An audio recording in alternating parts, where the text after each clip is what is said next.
வால்பாறை மற்றும் சுற்றுவட்டாரங்களில் சூறைக்காற்றுடன் பெய்த ஆலங்கட்டி மழையால் சுற்றுலா பயணிகளும் பொதுமக்களும் மகிழ்ச்சி அடைந்தனர்.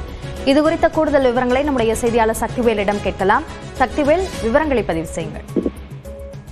அபிநயா, அதாவது தமிழகத்தில் மேற்கு தொடர்ச்சி மலை பகுதியில் ஒட்டியுள்ள கோவை, நீலகிரி, திருப்பூர் மற்றும் திண்டுக்கல், ஈரோடு உள்ளிட்ட பகுதிகளில் இன்றும் நாளையும் கனமழை பெய்யக்கூடும் என வானிலை மையம் தெரிவித்திருந்த நிலையில் தற்போது கோவை மாவட்டத்தை பொறுத்தவரை கடந்த சில தினங்களாகவே வெயிலின் தாக்கம் என்பது அதிகரித்து மக்கள் மிகுந்த சிரமத்துக்குள்ளாகி வந்த நிலையில் மக்கள் வீடுகளை விட்டு வெளியேறி வால்பாறை உள்ளிட்ட பகுதிகளில் உள்ள நீர்நிலைகளை தேடி சென்று வந்தாலும் தற்போது மழை இல்லாத காரணத்தால் நீர்நிலைகளும் தண்ணீரின்றி காணப்படுவதால் பெரும் சிரமத்துக்குள்ளாகி வந்த நிலையில் இன்று வால்பாறை சுற்றுவட்டார பகுதிகளில் காலை முதலே வானம் மேகமூட்டத்துடன் காணப்பட்ட நிலையில் திடீரென வால்பாறை டவுன் மற்றும் சுற்றுவட்டார எஸ்டேட் பகுதிகளில் சூறாவளி காற்றுடன் கூடிய ஆலங்கட்டி மழை பெய்து வருகிறது.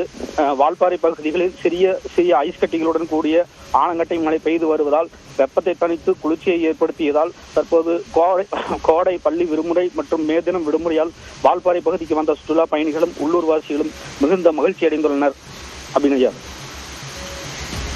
விவரங்களுக்கு நன்றி சக்தி.